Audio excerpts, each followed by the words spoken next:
So, when I got into the real world, it was very important to me to be able to find find white people that I could talk to. Right. You know what I'm saying? And so that I could try to learn, because dude, that's some of the scariest stuff in the world, is to be somewhere and be around white people, and they all they telling white people jokes, which is the reverse of black people jokes. And it's like, oh, what the, but you got to learn how to adjust to it, because I ain't gonna lie, man, dude, and this sounds so bad. Look, man, this was 2006. Yeah, 2006. I just came back home from working up in South Carolina. I started working over at WGST, and I had never heard any of the people on WGST before in my life. Because, it's white conservative radio. Never heard it in my life. My first day in there, they in there, dude, Kim Peterson, the Kimmer. This dude is in there telling all kind of just raunchy, racist jokes. And I'm sitting across from him running the board, and I'm like, and when we go to commercial, I'm going to jump across this board and tackle this old-ass cracker. That's just what I was thinking in my mind, right? So as soon as we go to break, he looks at me, he goes, that's just my stick, man. I'm not racist for real. He was like, I was looking at you the whole time, and then I was like, you know what? I gotta really learn how to interact with these people, man. Or it's not I'm not gonna make it, And after that, I started learning, because I was like, well, y'all gotta teach me how to interact with them. This just ain't the way. That's kind of weird. I'm not a racist. My stick is just a racist. All right, cool. You like it, I love it. You know what I mean? Yeah, however but you want to run it, it's like one of those deals where, I could pick up the phone right now and call him, and he answer, and we can have the best conversation. I'd be like, all right, dude. He'd be like, all right. And we off the phone. You know what I'm saying? And I never pick up a racist, because the thing was, he offended everybody. He talked about the Arabs. Middle Eastern people. Yeah. And, he talked about Jews. He talked about, white people. He talked about everybody. It's like, as long as you're equal opportunity racist. No, I'm playing. Here's the thing, too. And I think in life, I've grown enough to realize one thing.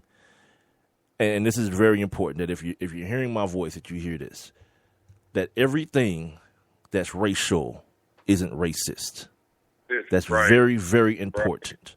Right. You know what I mean? We've been telling white man, black man, Jew man jokes. It don't get no more racial than that. We're kind of in a different era now, where certain things are just, because as long as somebody that has a keyboard on their telephone gets their feelings hurt by anything you say, it's a problem. So if you're me, you don't worry about it. You know what I mean? I know who I am. You know what I mean? And if I have something vitriolic to say about somebody or some group of people, I'll say it. You know what I mean? I don't have to hide it in no joke. The joke to me is just what it is, a joke, to be funny. If you want to get, if your sense of humor, went down the toilet when you took your morning dump today, fine. Good for you. But as far as I'm concerned, I know the difference. I'm not a dude that gets taken aback if, let's say, the white comedian Gary Owens, what's that other white dude's name? The old dude with the bald spots, Uncle John or something, John something. Oh yeah, Honest John. Yes, they say something about black people.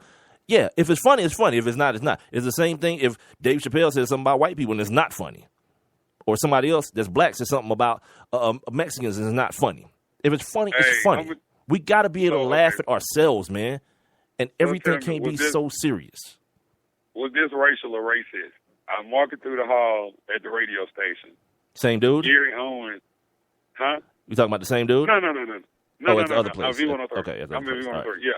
Yeah. Walking through the hall, Gary Owens is on the radio with Ramona, right?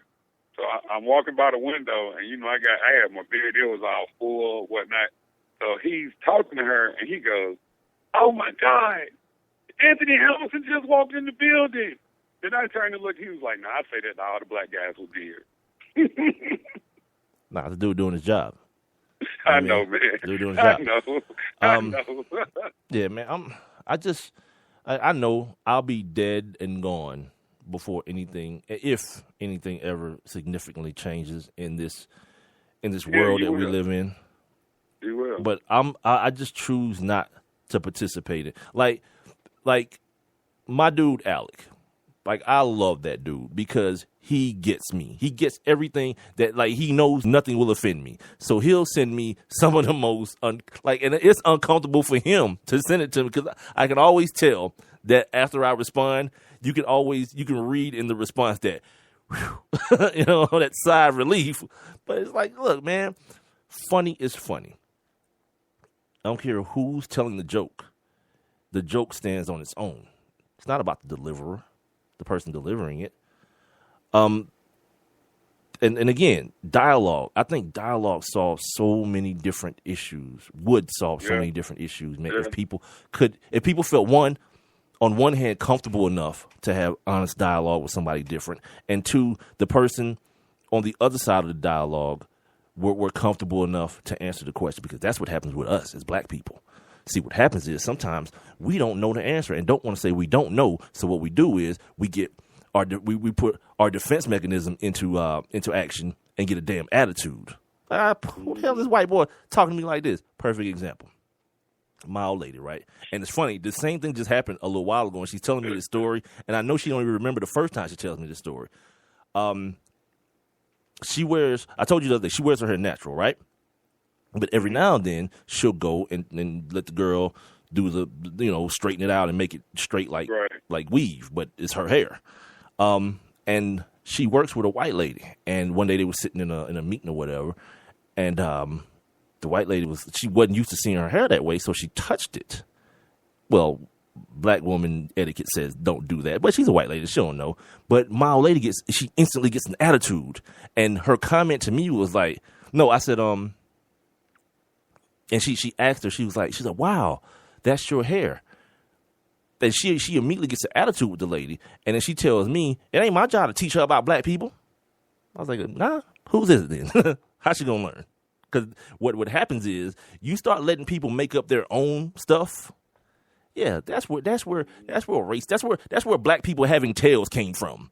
You ever heard those people tell those World War II stories or whatever, World War I, whatever it is, when they went over to Germany and the Germans or whoever the allies were, are looking at them crazy, and the black people never knew why they was looking at them crazy. It's like, where's your tail? Because they had heard that black people had tails like monkeys.